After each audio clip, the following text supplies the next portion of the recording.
Good morning friends. आज हम यहाँ कुमार संभव महाकाव्य जो कि महाकवि कालिदास जी की रचना है, इससे संबंधित कुछ प्रश्न यहाँ पर देखेंगे जो कि प्रतियोगी परीक्षाओं में हमेशा पूछे जाते हैं।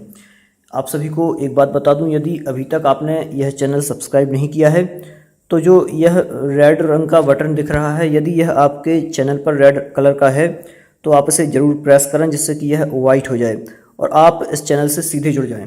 और इसके बगल में जो बेल आइकॉन आता है उसे भी प्रेस करें जिससे कि वीडियो सीधे आपके यूट्यूब के ऊपर शो करने लगे, जिससे कि आपको खोजने में दिक्कत ना आए। चलें देखते हैं क्रमशः कुमार संभव जो कि रचना है वह किसकी है। कुमार संभवम रचना किसकी है, तो यह महाकवि कालिदास जी की रचना है कुमार संभवम। कुमार संभव महाकाव्य का वर्ण विषय क्या है, अर्थात कुमार संभव जो महाकाव्य है उसमें किस चीज का वर्णन है, किसका वर्णन किया गया है कुमार संभव महाकाव्य में। तो जो कुमार संभव महाकाव्य है, कुमार संभव महाकाव्य में क्रमशः शिव और पार्वती के जो कि परिणय का वर्णन है और विवाह का वर्णन है, और जो कुमार कार्तिकेय हैं उनके जन्म का वर्णन, और जो तारकासुर था उसके वध का वर्णन क्रमशः किया गया है।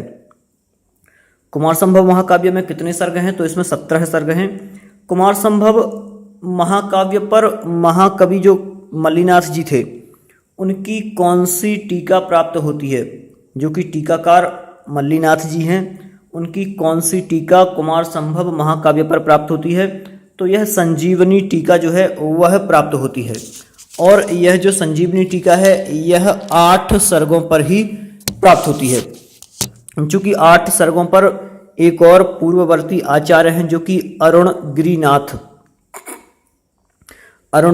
जी नाम करके हैं, उनकी भी एक टीका है जो कि 8 सर्गों पर प्राप्त होती है। और जो कि अधिकतर जो काव्य शास्त्री हैं उन्होंने यही माना है कि यह जो 8 सर्ग हैं, 8 सर्ग कालिदास जी के हैं, लेकिन चूंकि 17 सर्ग अभी प्राप्य हैं तो एक जो टीका है वह पूरी 17 सर्गों पर प्राप्त होती है। तो वह किस लेखक की है, यह सीताराम नाम के कोई कवि हैं जिनकी एक और टीका जो है संजीवनी नाम से एक टीका है सीताराम जी की, वह भी इस कुमार संभव महाकाव्य पर प्राप्त होती है। मैंने यहाँ पर टीका का नाम नहीं लिखा है, लेकिन संजीवनी नाम की टीका है जो कि सीताराम नामक कवि हैं उनकी प्राप्त होती है।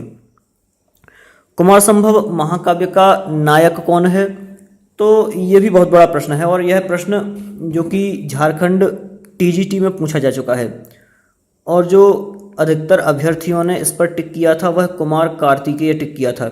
और इससे मिलता जुलता एक और जस्ट बाद में क्वेश्चन था जो कि इसकी नायिका कौन है, तो जिसने नायक कुमार कार्तिकेय लगाया था तो उसे भी प्रॉब्लम थी, और जिसने अगर शिव लगाया है तो फिर उसे तो प्रॉब्लम वैसे थी नहीं ज़्यादा, लेकिन जिसने कुमार कार्तिकेय पहला लगा दिया था और फिर अगला क्वेश्चन जो उन्होंने पूछा था ये वाला, तो फिर उसमें पार्वती तो लगा नहीं था क्योंकि और लगा नहीं सकता था, तो जो पहला क्वेश्चन था वह कई लोगों का गलत हो गया था। तो मित्रों अब ध्यान रखना है, जो कि कुमार संभव महाकाव्य है इसके नायक जो हैं वह भगवान शिव हैं, और नायिका कौन है, तो नायिका पार्वती जी हैं। नायक शिव हैं और नायिका पार्वती जी हैं।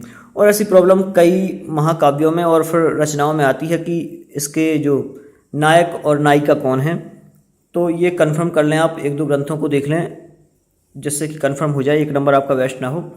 आगे देखें, कुमार संभव महाकाव्य का प्रतिनायक कौन है। कुमार संभव महाकाव्य जो है उसका जो प्रतिनायक है वह तारकासुर है। तारकासुर जो राक्षस है वह असुर है, वह इसका प्रतिनायक है। कुमार संभव महाकाव्य जो कि है इसका उपजीव्य ग्रंथ कौन सा है। कुमार संभव महाकाव्य का जो उपजीव्य ग्रंथ है एक तो रामायण, महाभारत और शिव पुराण, इन तीनों में इसकी जो कि कथा है वह प्राप्त होती है। देखें, कुमार संभव महाकाव्य का अंगिरस कौन सा है, तो कुमार संभव महाकाव्य का अंगिरस श्रृंगार रस है, चूँकि शिव और पार्वती के असाधारण प्रेम को प्रदर्शित करने के लिए श्रृंगार का संपूर्ण काव्य में प्रयोग किया गया है। चूँकि जो चतुर्थ सर्ग है, चतुर्थ अंक है, तो कुमार संभव महाकाव्य के चतुर्थ अंक में कौन सा रस दिखाई देता है, तो जो कुमार संभव महाकाव्य का चतुर्थ अंक है उसमें केवल करुण रस दिखाई देता है। और वह करुण रस किस कारण से दिखाई देता है?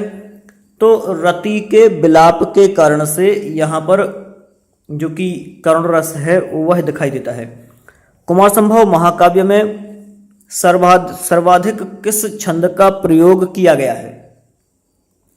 तो जो कुमार संभव महाकाव्य है उसमें सर्वाधिक उपजाति छंद का प्रयोग किया गया है, क्योंकि उपजाति और अनुष्टुप इन दोनों छंदों का सबसे ज़्यादा प्रयोग हुआ है, लेकिन सर्वाधिक जो प्रयोग है वह उपजाति छंद का हुआ है। तो उपजाति छंद जो है वह किस किस सर्ग में प्रयुक्त हुआ है? तो किस किस सर्ग में प्रयुक्त हुआ है? तो यह क्रमशः यहाँ पर 1, 3, 7, 9, 11, 12, 13, 14, 15। यहाँ देखें थोड़ी सी एक मिस्टेक है, जो कि चतुर्थ अंक की जगह यहाँ सर्ग कर लें, क्योंकि कुमार संभव महाकाव्य है और इसमें सर्गों का जो कि वर्णन है, तो यहाँ भी चतुर्थ अंक की जगह सर्ग कर लें। जहाँ जहाँ भी अपन ने मिस्टेक की हो यहाँ तो सर्ग वहाँ कर लें अंक की जगह। तो चतुर्थ सर्ग, और यहाँ भी चतुर्थ सर्ग है। तो कुमार संभव महाकाव्य में सर्वाधिक किस छंद का प्रयोग हुआ है? तो यह उपजाति है, और ये क्रमशः मैंने यहाँ पर लिख दिए हैं 12, 13, 14, 11, 9, 7, 3, 1। कुमार संभव महाकाव्य में सर्गांत में सबसे अधिक किस छंद का प्रयोग हुआ है? तो सर्ग के अंत में चूंकि मालिनी छंद का प्रयोग किया गया है, ये भी आपको ध्यान रखना है। और वह 1, 2, 3, 7, 5, 13, 11, 17 जो इस प्रकार के सर्ग थे, इन सर्गों में यह प्रयोग किया गया है और यह मालिनी छंद का प्रयोग हुआ है। कौन कौन से ध्यान से देखें, पहला, दूसरा, तीसरा, 7वां, 8वां, यहाँ पर 13वां और 14वां है। यहाँ जो 11 लिखा है यहाँ 13वां, 14वां और 17वां, इस प्रकार से। कुमार संभव महाकाव्य में कुल कितने श्लोक हैं? तो कुमार संभव महाकाव्य है जो उसमें कुल 1096 श्लोक हैं।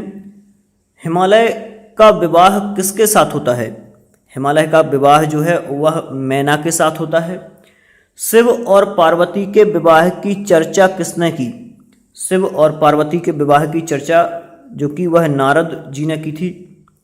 तारकासुर से पीड़ित देवताओं ने किससे प्रार्थना की? तारकासुर से पीड़ित देवताओं ने ब्रह्मा जी से प्रार्थना की थी।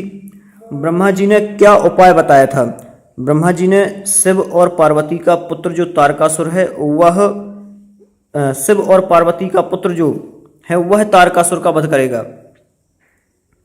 ब्रह्मा जी ने उपाय बताया था कि तारकासुर का वध कौन करेगा? तो वह शिव और पार्वती का पुत्र ही तारकासुर का वध करेगा। इस प्रकार से यह उपाय बताया था। देवता शिव के चित्त में क्षोभ उत्पन्न करने के लिए किसे भेजते हैं? तो वह कामदेव को भेजते हैं। कामदेव के द्वारा चारों ओर कौन सी ऋतु फैलाई जाती है?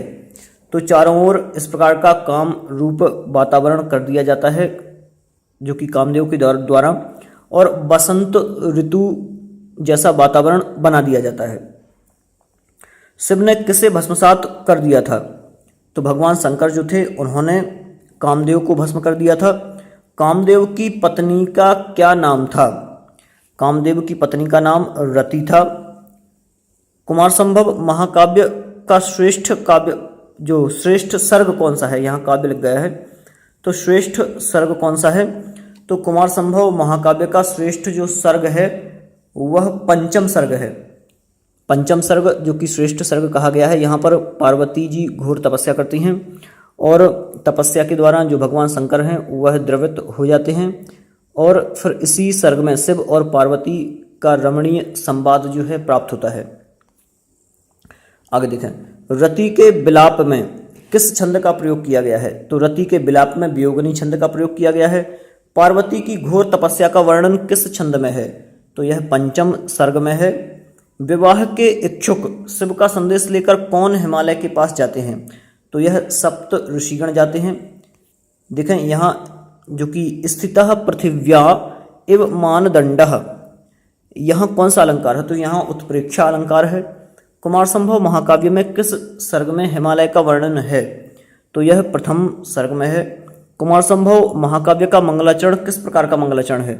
तो कुमार संभव महाकाव्य का जो मंगलाचरण है वह वस्तु निर्देशात्मक है। अगली देखें एक पंक्ति, मनोरथा नाम गतिर्न विद्यते। मनोरथा नाम गतिर्न विद्यते, यह किसका वाक्य है? यह पार्वती जी का वाक्य है। यहाँ देखें मैंने कुछ सूक्तियाँ लिखी हैं जो कि कुमार संभव महाकाव्य की हैं और हमेशा पूछी जाती हैं, जैसे कि शरीर माध्यम खलु धर्म साधनम, ये ना धर्म वृद्धेषु वया समीक्षते। इस प्रकार की जो पंक्तियां हैं यह हमेशा पूछी जाती हैं कि यह पंक्ति किस महाकाव्य से संबंधित है। तो देखें शरीर माध्यम खलु धर्म साधनम, और आगे एक ये भी है, ना धर्म वृद्धेषु वया समीक्षते, प्रियेषु सौभाग्य फला ही चारुता। बहुत सारी पंक्तियां हैं, आप यहाँ पढ़ सकते हैं। स्तोत्रम कश्यन तुष्टये कठिना खलु स्त्रियः, ये भी बढ़िया है। एक और जो फर्स्ट में दी हुई है, ना रत्न मनविष्यति मृग्यते ही तत्, इस प्रकार की और भी ये बहुत सारी हैं। आप लोग एक बार पूरी सूक्तियाँ जो हैं वह याद कर लें, जिससे कि कभी भी पूछी जाए तो कंप्लीट आपसे बन सके। यहाँ पर कुमार संभव महाकाव्य से संबंधित लगभग बहुत सारे प्रश्न संपन्न हुए। अब अगला वीडियो जो है वह और किसी महाकाव्य से संबंधित अपन पुनः देखेंगे। आप लोग इस बटन को प्रेस करना ना भूलें, जिससे कि आपके पास अगला वीडियो सीधे पहुंच जाए। नमस्कार।